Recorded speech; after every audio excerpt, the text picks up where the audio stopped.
Welcome to our channel. నేను యజ్ఞమూర్తి. విక్కీ కౌశల్ ఛావా ఇప్పుడు box office దగ్గర, అది కూడా ఇండియన్ బాక్స్ ఆఫీస్ దగ్గర వీర విజృంభణ చేస్తున్నటువంటి సినిమా. ఈ మధ్యకాలంలో బాలీవుడ్ బాక్స్ ఆఫీస్ దగ్గర కుదేలవుతూ వస్తున్న సంగతి మనం అందరం చూస్తూ ఉన్నాం.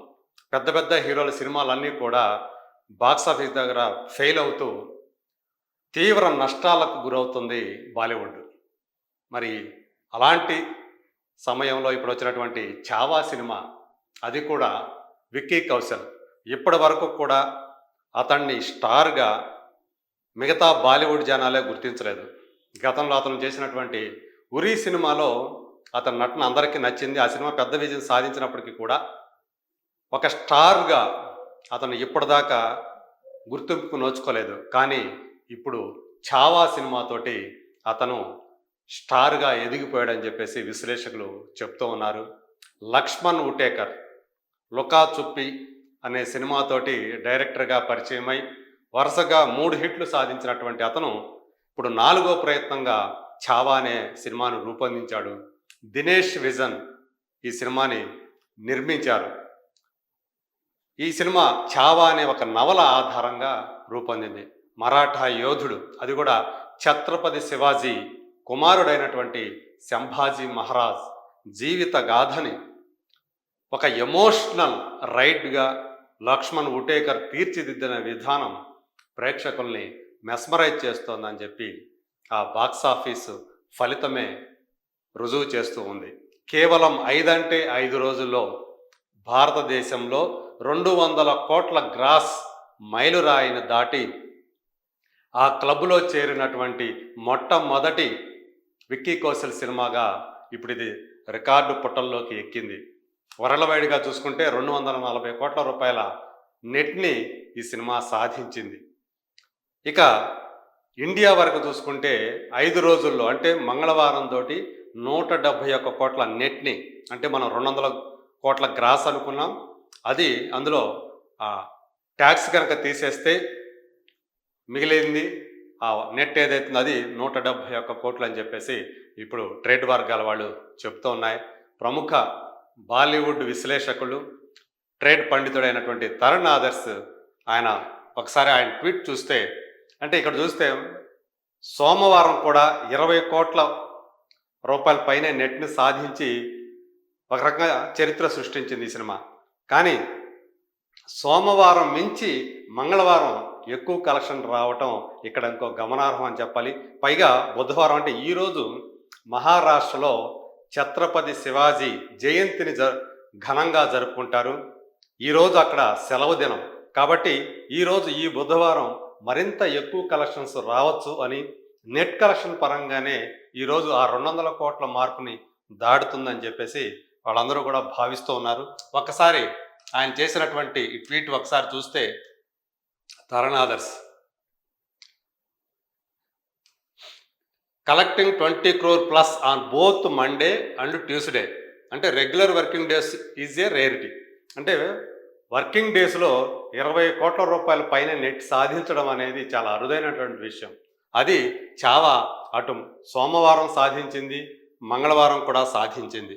ఇక్కడ చూస్తే అంటే మహారాష్ట్ర జోన్లో చూసుకుంటే ఒక రకంగా చారిత్రాత్మకమైనటువంటి కలెక్షన్ల దిశగా ఈ సినిమా పరుగులు పెడుతూ ఉంది. సో ఇదే ఛత్రపతి శివాజీ మహారాజ్ జయంతి ఈరోజు బుధవారం అని చెప్పేసి ఈయన కూడా రాసుకొచ్చారు. ఈరోజు మరింతగా కలెక్షన్స్ వస్తాయి, ఖచ్చితంగా 200 కోట్ల మార్కు నెట్ కలెక్షన్ని సాధిస్తుంది అని చెప్పేసి ఈయన ఆశాభావం వ్యక్తం చేస్తున్నారు. ఇక్కడ ఒకసారి చూసుకుంటే మన కలెక్షన్స్ కనుక విడుదలైన రోజు 33 కోట్ల పైనే నెట్ కలెక్షన్ సాధించిన ఈ సినిమా మొదటి రోజు, రెండో రోజు ఏకంగా 39 కోట్ల 30 లక్షల రూపాయల నెట్ని సాధించింది. అంటే 6 కోట్ల పైనే ఎక్కువ కలెక్షన్స్ శుక్రవారం కంటే రెండో రోజు ఎక్కువ సాధించింది. ఇంకా మూడో రోజు చూసుకుంటే రెండో రోజు కంటే ఆల్మోస్ట్ 10 కోట్ల రూపాయల పైనే ఎక్కువ కలెక్షన్స్, నెట్ కలెక్షన్ సాధించింది. ఇక అంటే మొదటి రోజుతో పోల్చుకుంటే మూడో రోజు ఎంత ఎక్కువ సాధించో చూడండి.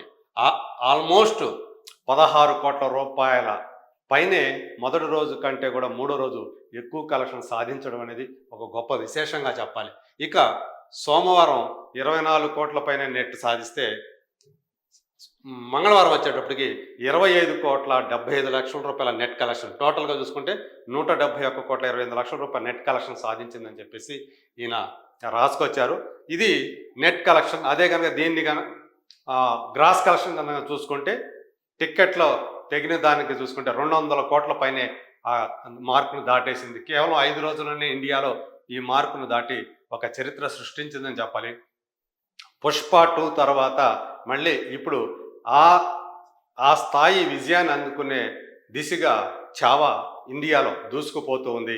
మనందరికీ తెలుసు పుష్ప 2 అనేది భారతదేశంలోనే అత్యధిక కలెక్షన్లు సాధించినటువంటి సినిమాగా రికార్డు పుటల్లోకి ఎక్కింది. అది 830 కోట్ల రూపాయల నెట్ కలెక్షన్ని సాధించి చరిత్ర సృష్టించింది.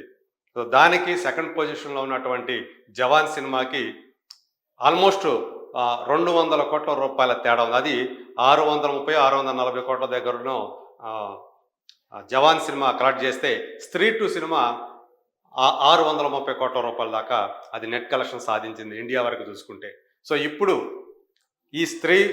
ఈ జవాన్ సినిమాల రేంజ్లో ఛావా సినిమా పరుగులు పెడుతూ ఉంది అని చెప్పేసి బాలీవుడ్ విశ్లేషకులు అందరూ కూడా భావిస్తూ ఉన్నారు. సో మొదటి వారం పూర్తయ్యే టైంకి అందులో కనీసం సగం ఈజీగా 50%, అంటే స్త్రీలో 50%ని ఈజీగా సాధించే అవకాశాలు ఉన్నాయని చెప్పేసి అందరూ కూడా నమ్ముతూ ఉన్నారు. మరి 2 వారాలు 3 వారాల్లో సో ఇది కూడా టాప్ 5 గ్రాసర్స్లో నిలిచే అవకాశం ఉందని చెప్పేసి నమ్ముతూ ఉన్నారు. సో మొత్తానికి సంభాజీ మహారాజ్ పాత్రలో విక్కీ కౌశల్ ఒదిగిపోయిన తీరు, అందులో కుదురుకున్నటువంటి తీరు సో అందరినీ కూడా అబ్బురపరుస్తుందనే చెప్పాలి. సో ఆ పాత్ర కోసం, సంభాజీ పాత్ర కోసం అతను 100 కిలోల బరువు పెరిగాడు. అతను మొత్తం టోటల్గా అంటే రోజుకి 8 సార్లు భోజనం చేసి అలాగే కసరత్తులు చేసి అలా చాలా ఫిట్గా తయారయ్యాడు. ఎందుకంటే ఒక సింహంతో పోరాడే సన్నివేశం ఉంటుంది. అలాగే తనని అనేక వందల మంది సైనికులు తనని బంధించడానికి వచ్చినప్పుడు వాళ్ళతో తలపడే సీన్లో అతని వీరత్వం కనిపించాలి. అందుకు తగ్గట్లుగా దేహ దారుఢ్యాన్ని పెంచుకోవడానికి అతను 13 నెలల పాటు నిరంతరం శ్రమించాడు ఈ సినిమా చేయటానికి ముందు. అందులో 4 నెలల పాటు కత్తి యుద్ధం నేర్చుకున్నాడు, కత్తి స్వాము, కర్రసాము, అలా యుద్ధ విద్యలన్నీ కూడా అతను నేర్చుకొని ఈ పాత్ర కోసం చాలా హోంవర్క్ చేసి ప్రిపేర్ అయ్యాడు. అంటే పాత్ర కోసం విక్కీ కౌశల్ ఎంత కష్టమైనా పడతానని చెప్పేసి గతంలోనే ఉరి అనే సినిమాలోనే ఆయన ఆ సైనికుడు పాత్ర చేసేటప్పుడే ఆయన అందరికీ కూడా తెలియజేశాడు. ఇప్పుడు ఈ పాత్ర కోసం దానికి మించి రెట్టింపు కష్టపడ్డాడు. సో ఆ క్లైమాక్స్ సీన్లో కంట తడిపెట్టని భావోద్వేగానికి గురవని ప్రేక్షకులు ఒక్కరంటే ఒక్కరు కూడా లేరు అంటే అతిశయోక్తి కాదు.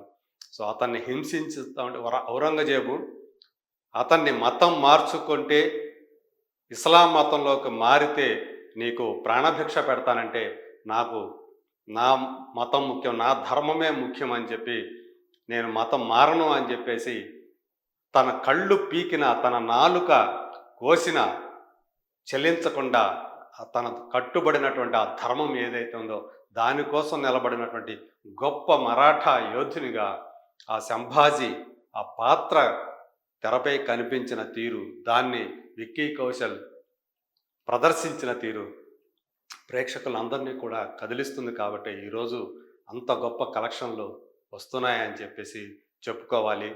ప్రయాగరాజ్లో అతన్ని ఒక్కడిని చేసి సైన్యమంతా చుట్టుముట్టినప్పుడు అతను ప్రదర్శించేటువంటి ఆ వీరత్వం, వాళ్ళతో చేసేటువంటి యుద్ధం చూసే వాళ్ళకందరూ కూడా రోమాలు నెక్కబడుచుకుంటాయి. సో కుర్చీల మీద, మునివేళ్ల మీద కూర్చుంటారు అందరూ కూడా. అంత గొప్పగా ఆ సన్నివేశాన్ని లక్ష్మణ్ ఉటేకర్ తెరపై తీసుకొచ్చాడు. సో అక్కడ అతను ప్రదర్శించేటువంటి ఆ వీరత్వం ఏదైతుందో విక్కీ కౌశల్, నిజంగా ఈ సినిమా చూసిన వాళ్ళకి సంభాజీ మహారాజ్ పాత్ర విక్కీ కౌశల్ కోసం మాత్రమే పుట్టింది అని అనిపిస్తే అందులో ఏ మాత్రం అతిశయోక్తి కానీ తప్పు కానీ ఉండదు. సో ఆ పాత్రలో మరొకరిని కూడా ఊహించుకోలేం.